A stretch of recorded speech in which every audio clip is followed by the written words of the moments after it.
साथियों नमस्कार, स्वागत है आपका अपने चैनल सक्सेस जंक्शन एक कदम सफलता की ओर में। और हम लेकर के आ गए हैं आपके लिए एमपीपीएससी 2020 और 2021 की दृष्टि से अति महत्वपूर्ण आपका टॉपिक है यूनिट 9, जिसके कि टॉप 100 एमसीक्यूज को हम यहां पर कर रहे हैं। उसका रैपिड रिवीजन पार्ट नंबर 4 हम आपके लिए लेकर के आ गए हैं, जहां पर आज हम कवर करेंगे artificial intelligence, robotics, cyber security और इंटरनेट के महत्वपूर्ण प्रश्नों को आज हम कवर करने वाले हैं। ठीक है, हर एक प्रश्न के बारे में आपको डिटेल में जानकारी भी देंगे, जिससे अगर उससे संबंधित कोई अन्य प्रश्न भी आपको देखने को मिलता है तो उसे भी आप सॉल्व कर सकते हैं। रैपिड रिवीजन का पार्ट नंबर 4 है। इससे पहले 3 पार्ट ऑलरेडी हम अपलोड कर चुके हैं। अगर आपने अभी तक नहीं देखा है तो चैनल के अंदर जाइए, वहां पर आपको यूनिट 9 के नाम से एक जो है प्लेलिस्ट देखने को मिल जाएगी, जहां पर आपको सारे के सारे प्रीवियस वीडियोस देखने को मिल जाएंगे। ठीक है, तो चलिए बिना समय गवाए हुए सीधे पहले प्रश्न की ओर चलते हैं। आइए देखते हैं आज का पहला प्रश्न।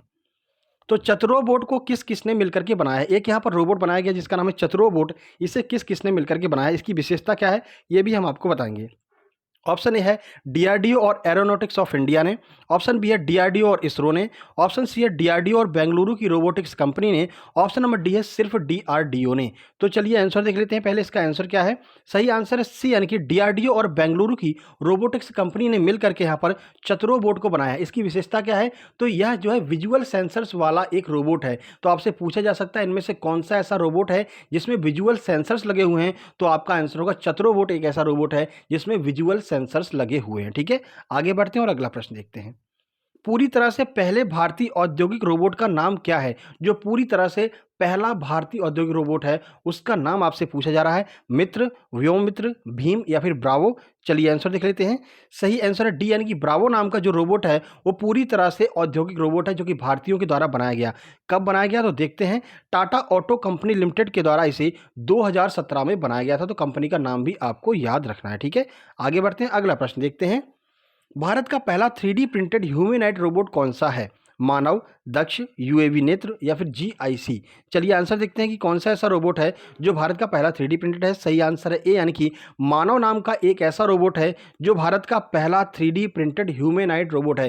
ह्यूमैनॉइड रोबोट का मतलब समझ रहे हैं, जो मानवों की तरह दिखाई देता है। जैसे कि अपना चिट्टी रोबोट देखा होगा ना, रोबोट 2 मूवी देखी है या रोबोट मूवी देखी है तो आपने देखा होगा जो चिट्टी अपना हुआ करता था, तो वो चिट्टी जो है ना वो ह्यूमैनॉइड रोबोट होता है। ठीक है, तो जिसके 2 हाथ 2 पैर, आप गाय का निबंध मत लिखना 4 हाथ 4 पैर ऐसे वैसा। ठीक है, तो 2 हाथ 2 पैर, एक सिर और धड़ होता है। तो इस तरह के जो रोबोट होते हैं वे ह्यूमैनॉइड रोबोट कहलाते हैं। ठीक है, आगे बढ़ते हैं। सही आंसर ए है, यानी कि मानव।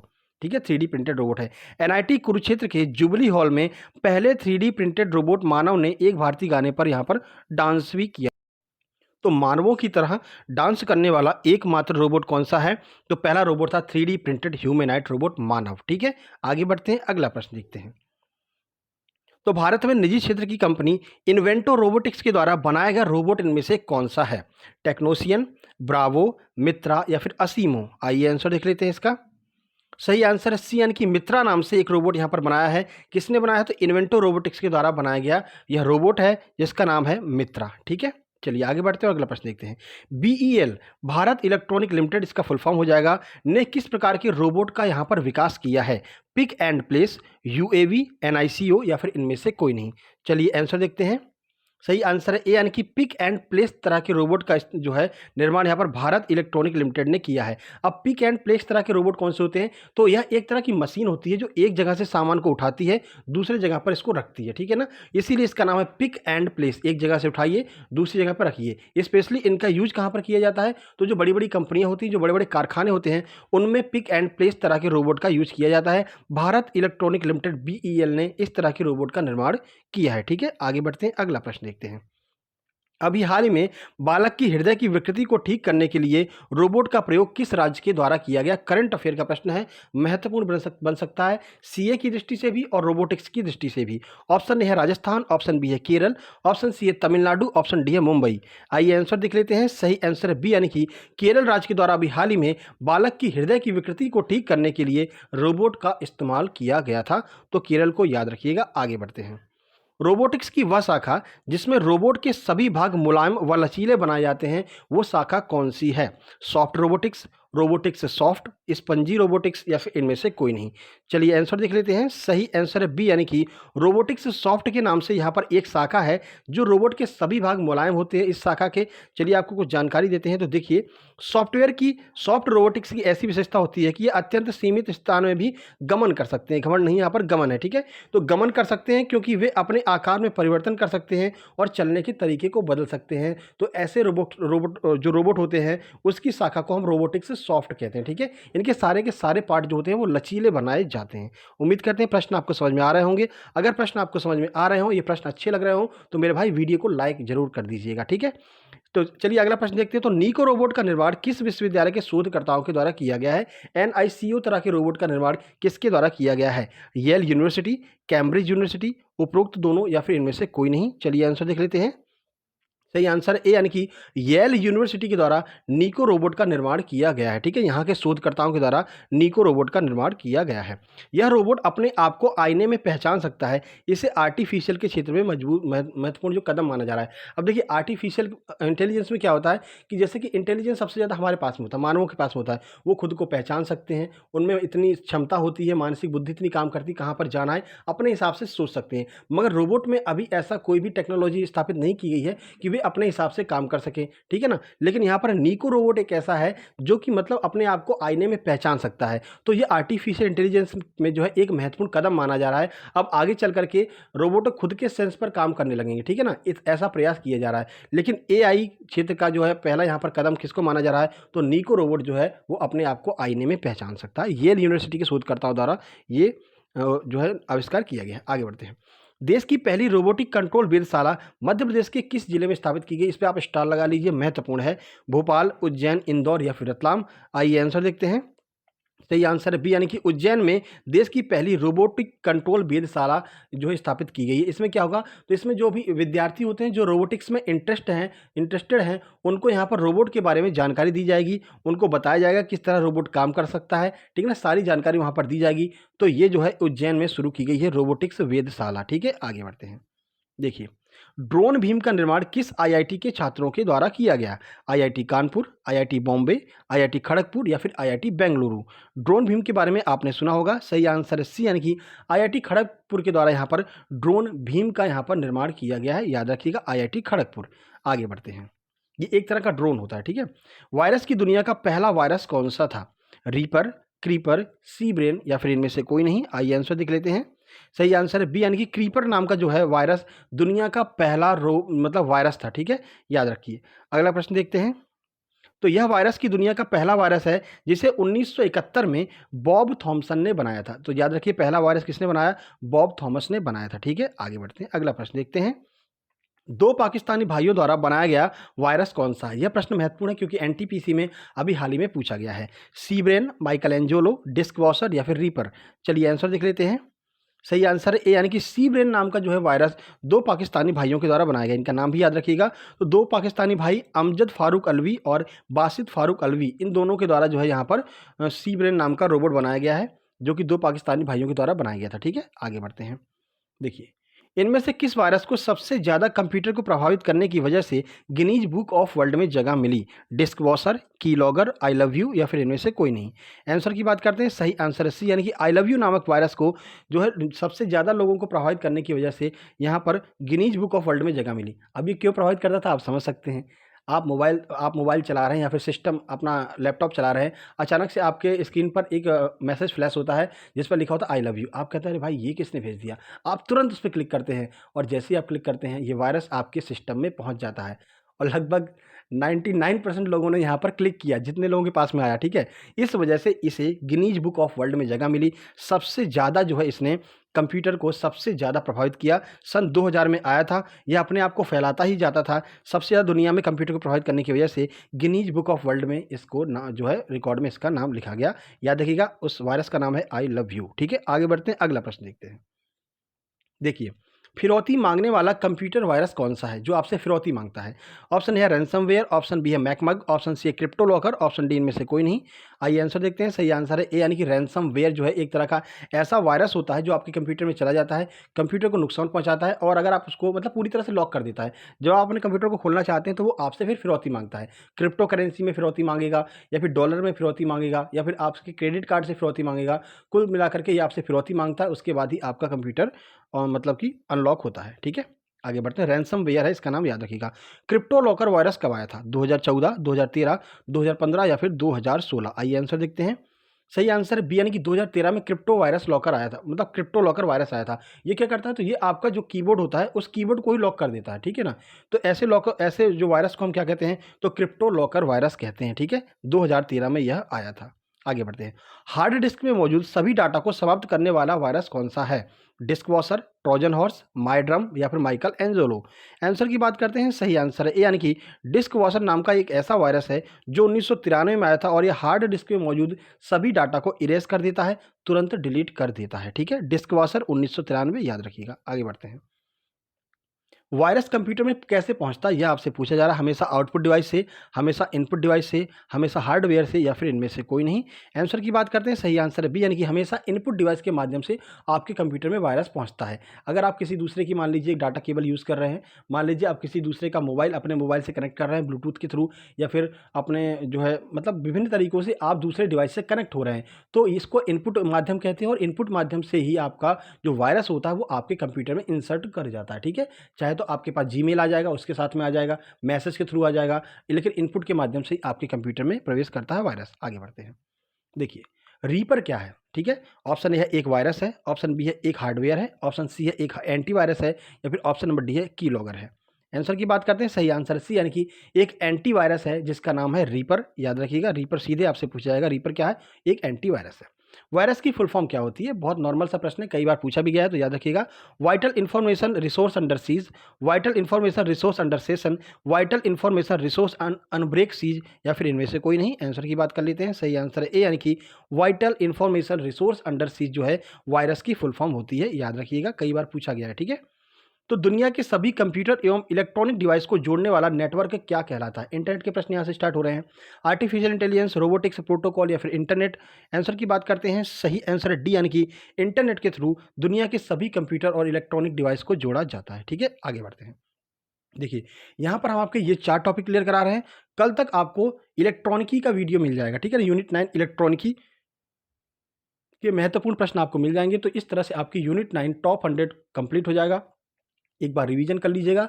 यूनिट 9 के लगभग 80 से 90% प्रश्न जो हैं वो आपकी इसी सीरीज में से आ जाएंगे। बाकी हमने जितनी प्रैक्टिस कराई है, ज़्यादा से ज़्यादा प्रैक्टिस कीजिए। Practice makes a man perfect. किसी को नहीं पता है किस तरह के प्रश्न एमपीपीएससी में इस बार आने वाले हैं, क्योंकि यहाँ पर पैटर्न चेंज हो गया है, सिलेबस चेंज हो गया है, नई नई चीज़ें जोड़ दी हैं। तो जहाँ तक मेरा मानना है, जो भी करंट की चीज़ें हैं वो ज़्यादातर आपको देखने को मिलने वाली हैं। ठीक है ना, चलिए आगे बढ़ते हैं। इंटरनेट का जनक किसे कहा जाता है? जॉन मैकार्थी, विंटन ग्रेसर्फ, टिम बर्नर्स-ली, या फिर चार्ल्स बेबेज? जल्दबाजी में चार्ल्स बेबेज आंसर मत लगाइएगा, उन्हें कंप्यूटर का पिता कहा जाता है। सही आंसर बी, यानी कि विंटन ग्रेसर्फ को इंटरनेट का जनक कहा जाता है। ठीक है, आगे बढ़ते हैं। 21वीं सदी को इनमें से कौन सी सदी कहा गया है? आर्टिफिशियल इंटेलिजेंस की सदी, सूचना क्रांति की सदी, रोबोटिक्स की सदी, या फिर इनमें से कोई नहीं? आंसर देख लेते हैं। सही आंसर बी, यानी कि सूचना क्रांति की सदी कहा जाता है 21वीं सदी को। इंफॉर्मेशन टेक्नोलॉजी की सदी यहाँ पर एरा कहा गया है 21वीं सदी को। आगे बढ़ते हैं। इंटरनेट पर सूचनाएं एक स्थान से दूसरे स्थान तक किस माध्यम में पहुंचती हैं? कैसे पहुंचती हैं सूचनाएं? बंडल में, पैकेटों में, फोटोन में, या फिर प्रकाश किरण में? आंसर की बात करते हैं। सही आंसर बी, यानी कि पैकेट के रूप में जो है इंटरनेट पर सूचनाएं एक स्थान से दूसरे स्थान पर पहुंचती हैं। उनकी कोडिंग की जाती है, दूसरे स्थान पर उसको डिकोड कर लिया जाता है। इस तरह से सूचना एक स्थान से दूसरे स्थान पर पहुंच जाती है। ठीक है, आगे बढ़ते हैं। अरपानेट किस देश के द्वारा बनाया गया था? ब्रिटेन, अमेरिका, रूस, या फिर जापान? आंसर की बात करते हैं। सही आंसर है बी, यानी कि अमेरिका के द्वारा अरपानेट को 1996 में बनाया गया था। इसका अरपानेट का फुल फॉर्म याद रखिएगा, तो advance research project administrative network, ये इसका फुल फॉर्म होता है, पूछा जाता है परीक्षाओं में। ठीक है, और सबसे पहले इसका इस्तेमाल किया गया था अमेरिका के रक्षा क्षेत्र में, इसका इस्तेमाल किया गया था अरपानेट का। ठीक है, चलिए आगे बढ़ते हैं, अगला प्रश्न देखते हैं। दुनिया का पहला वेब ब्राउज़र इनमें से कौन-सा है? क्रोम ब्राउज़र, मोज़ेक, ओपेरा, या फिर रोपोसो? आंसर की बात कर लेते हैं। सही आंसर है बी, यानी कि मोज़ेक नाम से जो है वेब ब्राउज़र दुनिया का पहला वेब ब्राउज़र है। ठीक है। देखिए, तो इसे मार्क एंडरसन ने 1993 में बनाया था। नाम है मोज़ेक, दुनिया का पहला वेब ब्राउज़र। आगे बढ़ते हैं। देखिए, तो भारत में इंटरनेट की प्रारंभिक शुरुआत किस नाम से हुई थी? अर्पानेट, इंटरनेट, इरनेट या फिर एडुनेट? आंसर की बात कर लेते हैं। सही आंसर है सी, यानी कि इरनेट के नाम से भारत में पहली बार इंटरनेट की शुरुआत हुई थी। याद रखिएगा, इरनेट। ठीक है, आगे बढ़ते हैं। देखिए, भारत में पहली बार लोगों के लिए इंटरनेट सुविधा उपलब्ध कराने वाली कंपनी कौन सी है? बीएसएनएल या फिर वीएसएनएल, हच या फिर एयरटेल? ठीक है ना, आइए आंसर देख लेते हैं। सही आंसर है बी, यानी कि वीएसएनएल जो है उसने सबसे पहले भारतीयों के लिए इंटरनेट सुविधा उपलब्ध कराई। सर, वीएसएनएल का फुल फॉर्म याद रखिएगा, विदेश संचार निगम लिमिटेड। ठीक है, ये वीएसएनएल का फुल फॉर्म होता है। इसी ने सबसे पहले भारतीयों के लिए इंटरनेट की सुविधा उपलब्ध कराई। गलती से बीएसएनएल मत कर दीजिएगा जल्दबाजी में। इसीलिए हम आपसे कह रहे हैं, आयोग आपको 1 से 1.5 मिनट का टाइम देता है। एक प्रश्न को आराम से पढ़िए, खूब सोच समझ के आंसर लगाइएगा। जल्दबाजी करना बिल्कुल आपके लिए हानिकारक साबित हो सकता है। आगे बढ़ते हैं। 3 घंटे आपके पास, आराम से करो प्रश्न। देखिए, इंटरनेट को संचालित करने के लिए बनाए गए नियमों के समूह को क्या कहते हैं? प्रोटोकॉल, वेबसाइट, वेब ब्राउज़र या फिर फायरवॉल? आंसर की बात करते हैं। सही आंसर है ए, यानी कि उसे हम प्रोटोकॉल कहते हैं। ठीक है ना, प्रोटोकॉल जो है इंटरनेट में बनाए गए एक नियम होते हैं जिसके माध्यम से इंटरनेट कार्य करता है। ठीक है, देखो, 1982 में प्रोटोकॉल को मानकीकृत किया गया, यानी कि स्टैंडर्ड उसका जो है बताया गया 1982 में। और टीसीपी और आईपी ये दोनों पहले प्रोटोकॉल हैं, ये भी आपको याद रखना है। अभी हाल ही में एनटीपीसी में पूछा गया कि कौन से प्रोटोकॉल जो है पहले प्रोटोकॉल है, शुरुआती प्रोटोकॉल है, तो टीसीपी और आईपी इसका सही आंसर होगा। आगे बढ़ते हैं। टिम बर्नर्स-ली ने डब्ल्यू का आविष्कार कब किया था? 1980 में, 1990 में, 1982 में या फिर 1992 में? आंसर की बात करते हैं। सही आंसर है बी, यानी कि 1990 में टिम बर्नर्स-ली ने डब्ल्यू का आविष्कार किया था। आपको ये तो पता ही है टिम बर्नर्स-ली ने किया था, लेकिन डेट भी आपको याद रखनी है, 1990 में किया था। अलीबाबा कंपनी के संस्थापक कौन है? ई कॉमर्स के प्रश्न यहाँ से स्टार्ट हो रहे हैं। जैक मा, सुंदर पिचाई, विजय शेखर शर्मा या फिर के बैठेश्वरन? आंसर की बात करते हैं। सही आंसर है ए, यानी कि जैक मा जो है वो अलीबाबा कंपनी के संस्थापक हैं और यह चीन की एक महत्वपूर्ण कंपनी है। 28 जून 1999 को जैक मा के द्वारा इसकी स्थापना की गई थी। इसका मुख्यालय पूछा गया एनटीपीसी में, तो याद रखिएगा इसका मुख्यालय हांगझोउ चीन में इसका मुख्यालय है। ठीक है, आगे बढ़ते हैं। देखिए, सीवीवी का फुल फॉर्म क्या होता है? Cash valid withdrawal, card verification value, card validity value या फिर इनमें से कोई नहीं? आंसर की बात करते हैं। सही आंसर बी, यानी कि कार्ड वेरिफिकेशन वैल्यू सीवीवी का फुल फॉर्म होता है। और ये बहुत महत्वपूर्ण है, सीवीवी कभी भी नहीं बतानी चाहिए। आपका जो क्रेडिट डेबिट कार्ड होता है, यानी कि जो एटीएम होता है, उसके पीछे सीवीवी लिखी रहती है, 3 अंकों की होती है। ठीक है, उसको किसी को भी बताना नहीं चाहिए, उसी को कार्ड वैलिडेशन वैल्यू कहते हैं। आगे बढ़ते हैं। Card verification value. ठीक है, इनमें से कौन सा ई कॉमर्स का नकारात्मक प्रभाव है? प्रोडक्ट की असली जानकारी नहीं होना, सामान के लिए इंतजार करना, वित्तीय व्यक्तिगत जानकारी की असुरक्षा, उपरोक्त सभी? आंसर की बात करते हैं। सही आंसर होगा डी, यानी कि उपरोक्त सभी। देखिए, प्रोडक्ट की असली जानकारी हमारे पास नहीं होती है, ठीक है ना, सामान के लिए हमें वेट करना पड़ता है कब सामान हमारा आएगा। और वित्तीय व्यक्तिगत जानकारी की असुरक्षा होती है, यानी कि अपना हमको एड्रेस वहाँ पर देना पड़ता है, मोबाइल नंबर देना पड़ता है। तो एक तरह से असुरक्षा की भावना हमारे अंदर रहती है कि हमारा कहीं मोबाइल नंबर यूज़ ना हो जाए, एड्रेस यूज़ ना हो जाए। ठीक है ना, तो ये उपरोक्त सभी इसका सही आंसर हो जाएगा। ये जो है ई कॉमर्स के नकारात्मक प्रभाव होते हैं। आगे बढ़ते हैं। सामान्यतः डेबिट कार्ड और क्रेडिट कार्ड का नंबर कितने अंकों का होता है? 15, 16, 17 या फिर उपरोक्त सभी? आंसर देख लेते हैं। सही आंसर बी, यानी कि 16 अंकों का जो है डेबिट कार्ड और क्रेडिट कार्ड का नंबर सामान्यतः देखा जाता है। आप अपना एटीएम कार्ड का नंबर देखेंगे तो आपको 16 अंकों का नंबर वहाँ पर दिखाई देगा जो फ्रंट पर होता है। ठीक है, आगे बढ़ते हैं। देखिए, प्रोजेक्ट जीरो किससे संबंधित है? फ्लिपकार्ट, अमेजॉन, अलीबाबा या फिर मिंत्रा? आइए आंसर की बात करते हैं। सही आंसर है बी, यानी कि अमेजॉन से संबंधित है project zero. Sir, project zero क्या है? तो पहले भी हमने आपको बताया है कि जो भी नकली सामान अमेजॉन के थ्रू अभी तक ग्राहकों तक पहुंचते थे, तो अमेजॉन ने यहाँ पर प्रोजेक्ट जीरो चालू करके ऐसे जो भी दुकानदार होते हैं या फिर ऐसी जो भी कंपनियां होती है उनको वहीं पर ब्लॉक कर देता है कि जो नकली सामान जो है किसी उपभोक्ता तक नहीं पहुँच पाए। इसको प्रोजेक्ट जीरो कहा जाता है, अमेजॉन के द्वारा शुरू किया गया है। और यह प्रश्न जहाँ तक लग रहा है मुझे आपके एमपीपीएससी में टकरा सकता है। इनमें से कौन से ई कॉमर्स सुविधा के फायदे हैं? अभी हमने नकारात्मक प्रभाव देखे, अब फायदे की बात कर लेते हैं। 24/7 सुविधा उपलब्ध रहती है, नगद एवं कैशलेस भुगतान होता है, मार्केटिंग होती है या फिर सभी? आंसर की बात करते हैं। सही आंसर है सभी, यानी कि 24/7 कभी भी आप ऑर्डर कर सकते हैं। नगद एवं कैशलेस आप चाहें तो होम डिलीवरी करवा सकते हैं, मतलब कि आप सीधे जब आपका सामान आ जाए तब आप पैसे दे सकते हैं, और या फिर आप पहले पैसे दे सकते हैं, आपके ऊपर डिपेंड करता है। मार्केटिंग साथ ही साथ में होती रहती है। ठीक है, तो सही आंसर हो जाएगा उपरोक्त सभी। आगे बढ़ते हैं, अगला प्रश्न देखते हैं।